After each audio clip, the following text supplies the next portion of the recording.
segundo Lucas, capítulo 23. Então todo o conselho dos principais líderes do povo judeu levantou-se e conduziu Jesus a Pilatos. E ali passaram a acusá-lo, alegando: encontramos este homem subvertendo a nossa nação, inclusive proibindo o pagamento de impostos a César e se dizendo o Messias, o Rei. Diante disso, lhe interrogou Pilatos: és tu o Rei dos judeus?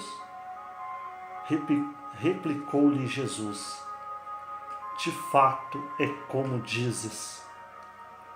Então Pilatos declarou aos chefes dos sacerdotes e às muitas pessoas reunidas: não vejo neste homem motivo algum para acusação. Todavia eles insistiam cada vez mais, exclamando: ele amotina o povo, pregando por toda a Judéia, desde a Galileia, onde começou, até aqui. Ao ouvir isto, Pilato quis saber se aquele homem era de fato galileu. Ao ser informado de que era da jurisdição de Herodes, estando este naqueles dias em Jerusalém, lhe enviou. Jesus é interrogado por Herodes. Assim que Herodes viu a Jesus, expressou grande satisfação, pois havia muito que desejava conhecê-lo, por ter ouvido falar sobre sua fama.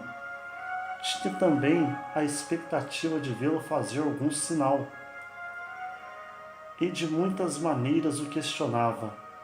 Jesus, entretanto, nada lhe respondia. Os chefes dos sacerdotes e os mestres da lei estavam presentes e o acusavam com grande eloquência. Porém Herodes, assim como seus soldados, acabaram por ridicularizá-lo e zombar dele. Obrigaram-no a vestir-se com uma capa de aparente realeza e o mandaram de volta a Pilatos. Naquele mesmo dia, Herodes e Pilatos, que viviam em clima de inimizade, firmaram um pacto de reconciliação. Pilatos interroga Jesus outra vez. Então Pilatos, convocando os chefes dos sacerdotes, todas as demais autoridades judaicas e o povo, ponderou-lhes: entregaste-me este homem como amotinador do povo. Todavia, tendo-o interrogado na vossa presença, nada constatei contra ele dos crimes de que o acusais. Tampouco Herodes encontrou alguma falta nele, pois não-lo mandou de volta. E não existe nada digno de morte realizado por ele. Portanto, após submetê-lo a açoites, libertá-lo-ei, pois conforme a tradição, ele deveria dar liberdade a um detento judeu por ocasião da Páscoa. Contudo, o povo gritou a uma voz: acaba com este, solta-nos Barrabás.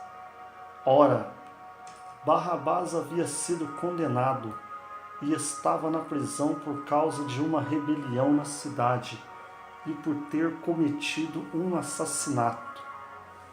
Mas Pilatos desejava soltar a Jesus e voltou a argumentar com a multidão.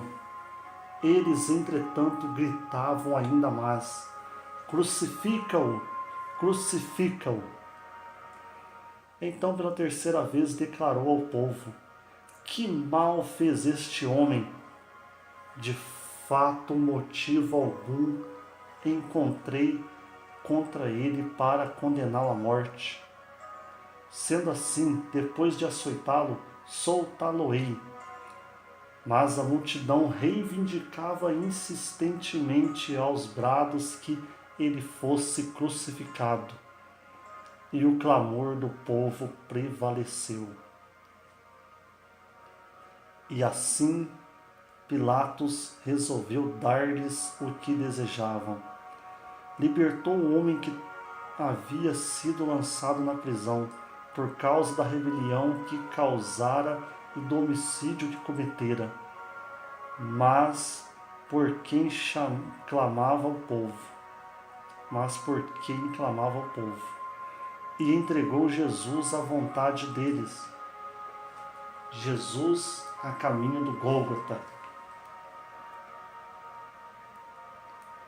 Então o retiraram dali, e enquanto o levavam, agarraram Simão de Cirene, que estava chegando do campo, e jogaram a trave da cruz sobre seus ombros, obrigando-o a carregá-la e caminhar atrás de Jesus. E uma grande multidão seguia a ele, inclusive muitas mulheres, que choravam e pranteavam em desespero. Porém, Jesus, dirigindo-se a elas, as preveniu: Filhas de Jerusalém, não choreis por mim, antes pranteai por vós mesmas e por vossos filhos. Porquanto eis que estão chegando os dias em que se dirá: felizes as estéreis, os ventres que jamais geraram e os seios que nunca amamentaram. Então clamareis às montanhas: caí sobre as nossas cabeças, e as colinas: cobri-nos. Pois se fazei isto com a árvore verde, o que acontecerá quando ela estiver seca? E eram levados com ele 2 outros homens, ambos criminosos, a fim de serem executados. A crucificação. Quando chegaram a um lugar conhecido como Caveira, ali o crucificaram com os criminosos, um à direita e o outro à sua esquerda. Apesar de tudo, Jesus dizia: Pai, perdoa-lhes, pois não sabem o que estão fazendo. A seguir dividiram entre si as vestes de Jesus, tirando sortes. Uma grande multidão estava presente e a tudo observava, enquanto as autoridades o ridicularizavam, exclamando: salvou os outros, pois agora salve-se a si mesmo, se é de fato o Cristo de Deus, o escolhido. Da mesma forma, os soldados se aproximaram e também dele zombavam, oferecendo a ele vinagre. E o provocavam: se tu és o rei dos judeus, salva-te a ti mesmo. Também havia sido afixada uma inscrição acima dele, onde se lia: este é o rei dos judeus. Um dos criminosos que ali estavam crucificados esbravejava insultos contra ele: não és tu o Messias? Salva-te a ti mesmo e a nós também. Mas o outro criminoso repreendeu, afirmando: nem ao menos temes a Deus, estando sob a mesma sentença? Nós, na verdade, estamos sendo executados com justiça, pois que recebemos a pena que nossos atos merecem. Porém, este homem não cometeu mal algum. Então, dirigindo-se a Jesus, rogou-lhe: Jesus, lembra-te de mim quando entrardes no teu reino. E Jesus lhe assegurou: com toda a certeza te garanto, hoje mesmo estarás comigo no paraíso. Jesus entrega sua vida na cruz. E já era cerca de meio-dia, quando as trevas cobriram toda a terra até as 3 horas da tarde. O sol perdera seu brilho e o véu do santuário rasgou-se ao meio. Então Jesus bradou com voz forte: Pai, em tuas mãos entrego o meu espírito. E havendo dito isto, expirou. O centurião, constatando o que tinha acontecido, glorificou a Deus, exclamando: verdadeiramente este homem era justo. E todas as multidões que haviam afluído a fim de presenciar aquele acontecimento, ao verem isso, retiraram-se aos prantos, batendo nos peitos. No entanto, todos aqueles que o conheciam, inclusive as mulheres que o haviam seguido desde a Galileia, permaneceram, ainda que a certa distância, observando atentamente todos esses fatos. O sepultamento de Jesus Cristo.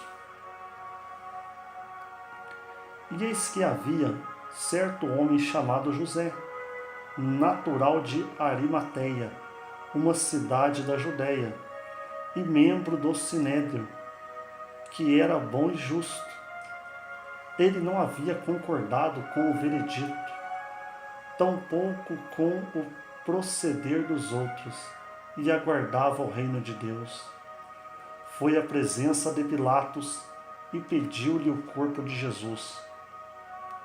Então, tirando-o da cruz, o envolveu em um lençol de linho e o depositou num túmulo cavado na rocha, no qual ainda ninguém havia sido sepultado. Era o dia da preparação e estava para começar o sábado. As mulheres que vinham seguindo a Jesus desde a Galileia acompanharam José e, contemplando o túmulo, viram como o corpo de Jesus fora colocado naquele local. Em seguida, foram para casa e prepararam perfumes e bálsamos. E no sábado descansaram em obediência ao mandamento.